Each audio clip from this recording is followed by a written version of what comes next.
Salvete omnes. Here we are in Capitulum Quartum, the fourth chapter of the Lingua Latina Familia Romana textbook. And in this chapter, which starts on page 26 of your book, there are three scenes. So there's Scaena Prima, the first scene, Scaena Secunda, starting on page 27, and Scaena Tertia, that starts on page 29. So we'll be going through multiple scaenae, multi-scaenae.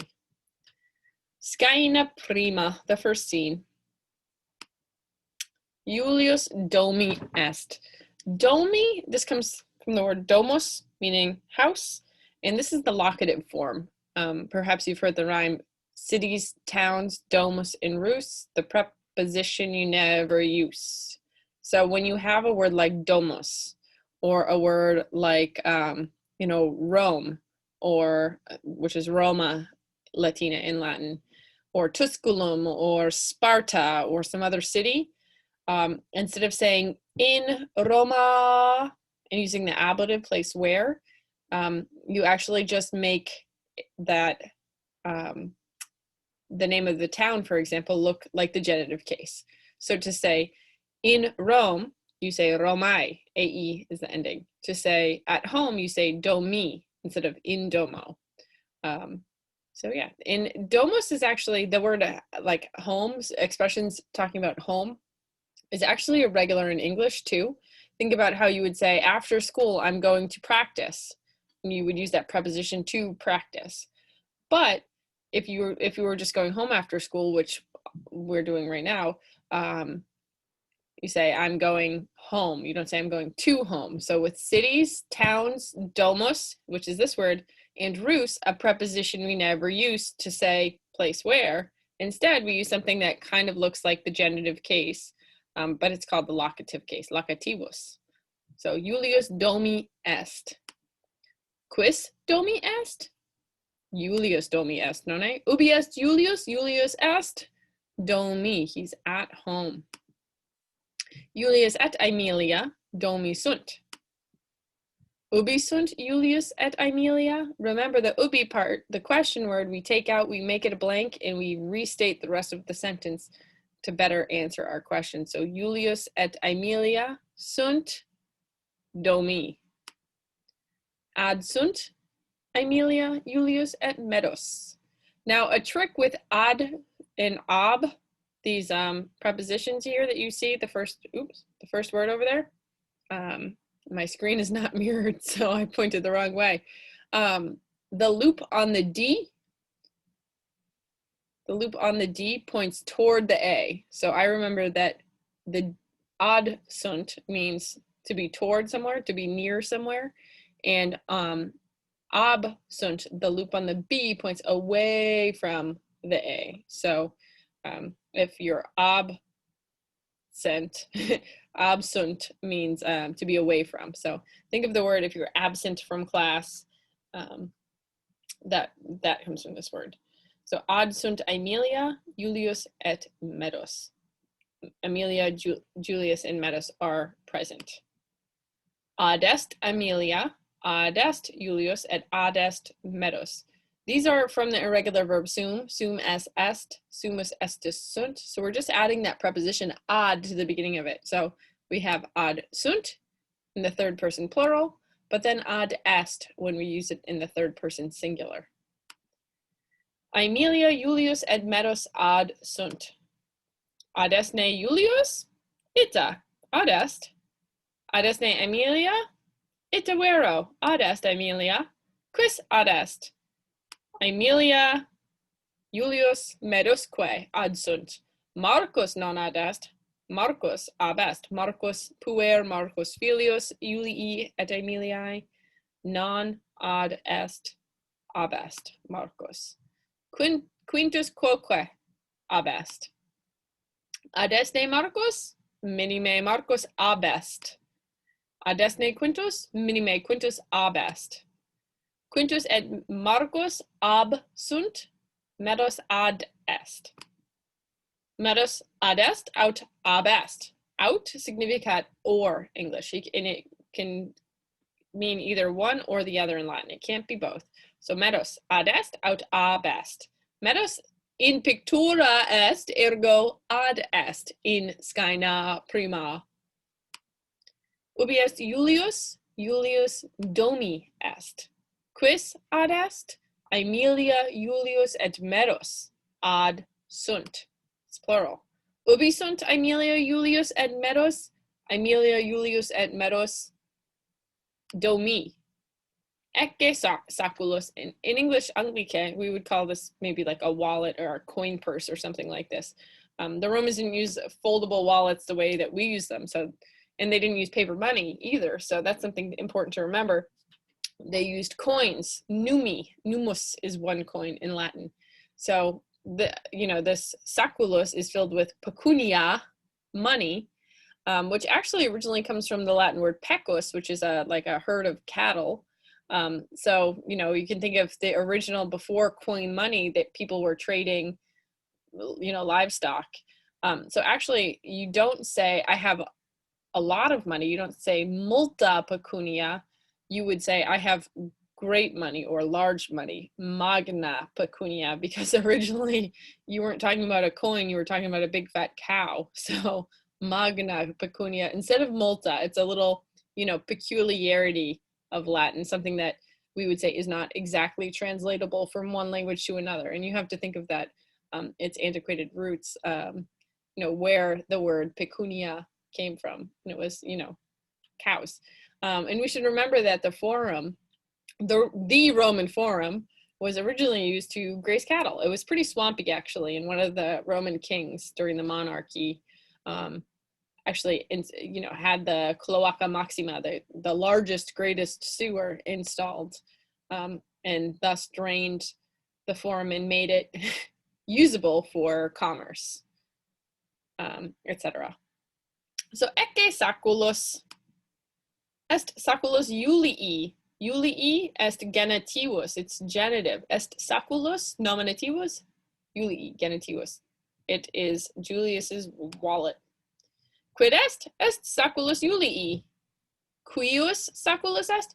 And this is our interrogative pronoun. It's the same for the relative pronoun. Cuius is actually expecting a genitive answer. So we go qui, quae, quod, or we can, if it's interrogative, quis, quis, quid.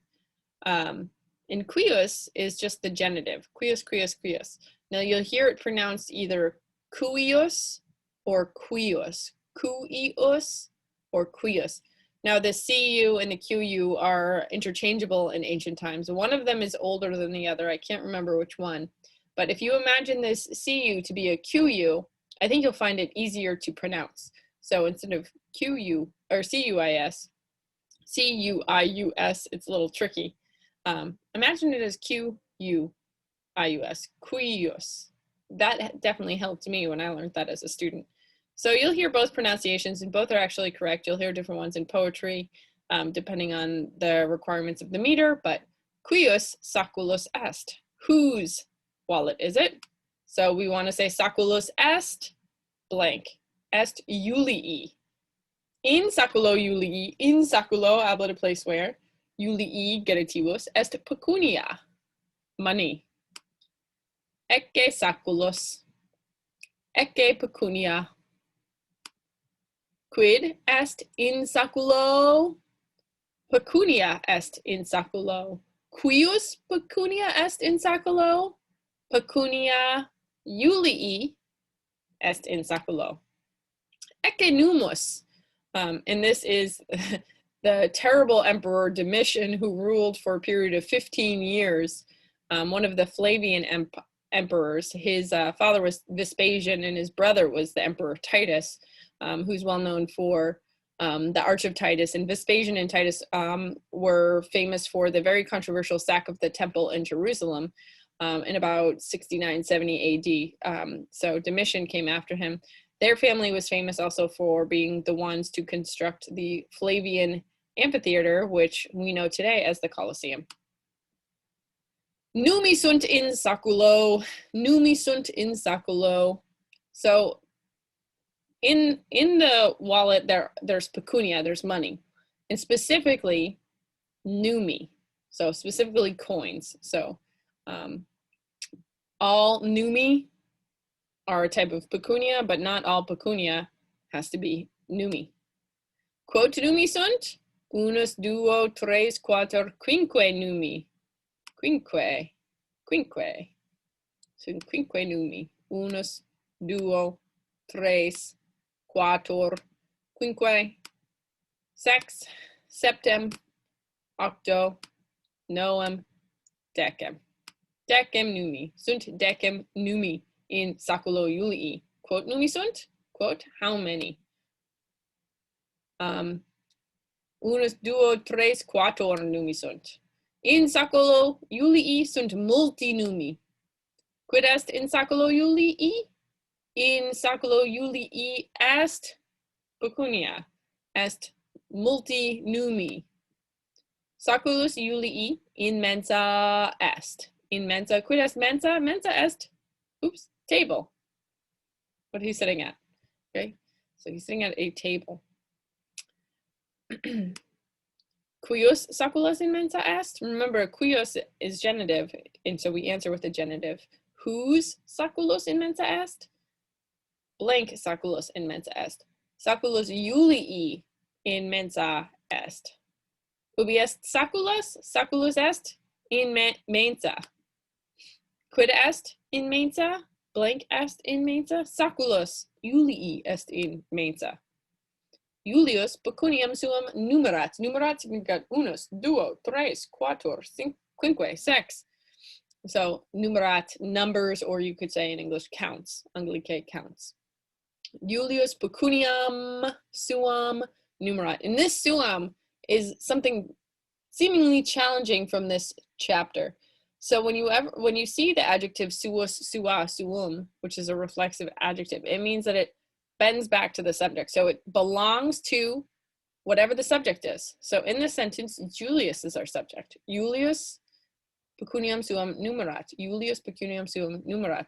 Julius counts his own money. So I want you, instead of just saying his for suam, or hers, or its, or theirs, translate it as his own, or her own, or its own, or their own. Okay, so Julius counts his own money. This is going to help us. Julius numos numerat. He counts his coins. Unus, duo, tres, quator, quinque, sex, septem, octo, noem, decem, quidnam, quid, decem tantum sunt numi. He thought there were 100 in the story in chapter 4, but he only has 10. So tantum only means only. Decem tantum, only 10 sunt numi. Julius dawum wokat dawe wene. So here in our little word bubble up here, we have dawe, vocativo est, it's the vocative case, and then we have an imperative verb weni. Most vocatives look like the nominative for like all feminine nouns. It's only if something's second declension, masculine, singular, and ending in some form of US. It could be US or IUS.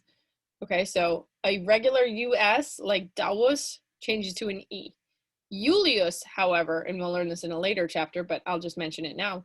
Julius, IUS endings drop the US, it'll lengthen the I. So if I were saying, hey, Julius, I would say, salve, Juli, instead of Jule. Dawe, Juli. So those are the two kind of irregular vocatives. Weni also is, wenio, venire is fourth conjugation. So for fourth conjugation verbs, we drop the RE from the infinitive and we lengthen that vowel. Weni, come. To make it plural, it would be wenite. We just add TE to that. So Julius dawum wokat. He dawum wokat. Dawe weni. And now we get to Skyna Secunda, the second scene. So personae sunt Julius, Aemilia, Meros, et Davos. We have 4 characters, personae. Julius, Aemilia, Meros, Davosque. Servus, Davos, venet, et Dominum salutat. Servus salutat, salve, salutat Dominum. He greets his enslaver. Davos Dominum salutat. Salve, dominum. Domine, sorry. Puella salutat. Salve est salutare. Quis dominum salutat? You could say Davos, or you could say Servus dominum salutat.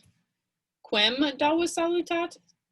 Quem. So this is our interrogative / relative pronoun, quem, in the accusative case. So we want our answer to also be in the accusative case.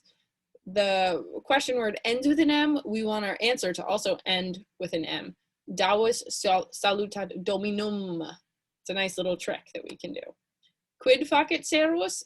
Quid facet means what is he doing? Quid facet servus? Servus salutat dominum, nonne? Julius Daum interrogat. Davos est servus quem Julius interrogat. And here we have two verbs in this sentence. We have two clauses. We have our main clause, Davos est servus, and then we have something called the relative clause, quem Julius interrogat.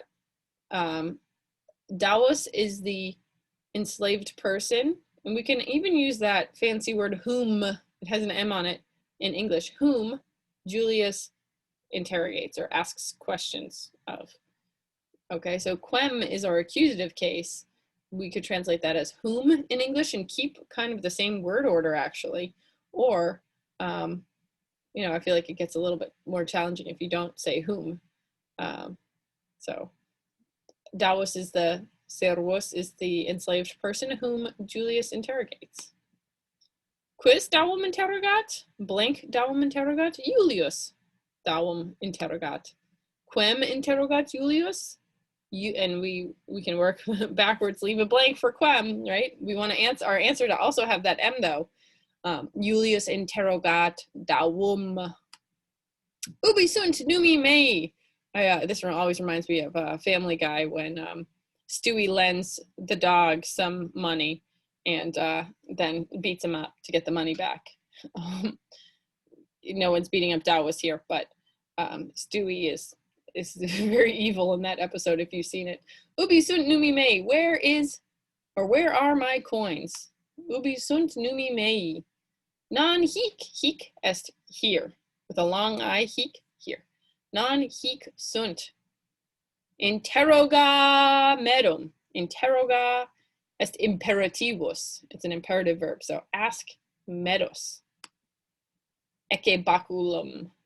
Like a stick or a switch, you could translate that. Ecce significat hic est. Ecce is look, or look at this, here it is. Hic est, here it is. Vide, videte is look. So these are the imperatives. Vide, singular, videte is plural. Ecce baculum et saculus in mensa. Baculum in mensa est, et saculus in mensa est. Baculum et saculus in mensa sunt. Quid est in mensa? Baculum et saculus. This one's tough because they both are diminutives. Baculum et saculus. Ubi est baculum? Baculum in mensa est. Esne pecunia in saculo?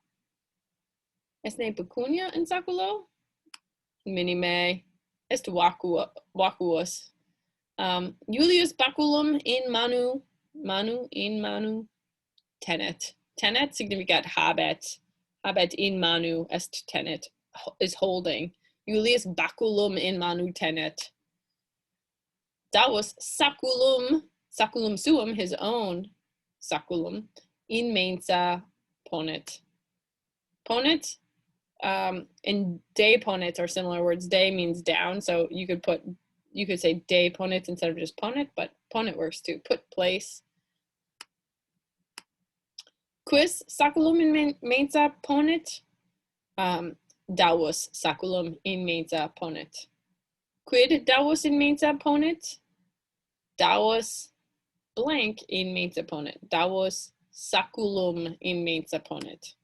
Ubi, Davos saculum ponet. Ubi significat where.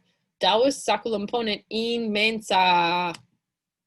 Sumit contrarius est ponet. So contrarii sunt sumit et ponet. Quid significat? Sumit, ponet, put it down. Sumit, pick it up. Ponet, put it down. So sumit is to pick something up. Ponet is to put something down. Julius saculum sumit, et Davus saculum ponet, or deponet. Julius medum vocat. Mede est quoque est mede est vocativus. It's that vocative, the calling case. We even have the verb vocat in our sentence. Julius vocat medum. Quis medum vocat? Julius medum vocat. Quid facit Julius? Julius medum vocat. Quid facit significat, what's he doing? Julius est Dominus qui medum vocat. Here's another relative clause. We have one verb est and another verb vocat. So Julius est Dominus. Julius is the enslaver. Qui, nominativus est qui, who medum vocat. Medum is accusative. Medem, third declension. It should say medum. I made this third declension somehow. Medum, his name is second declension. Qui medum vocat, who calls Metis. And that's the end of it. So make sure you read the chapter and let me know if you have any questions and need a little bit of extra help. Gratias omnes omnibus. Valete.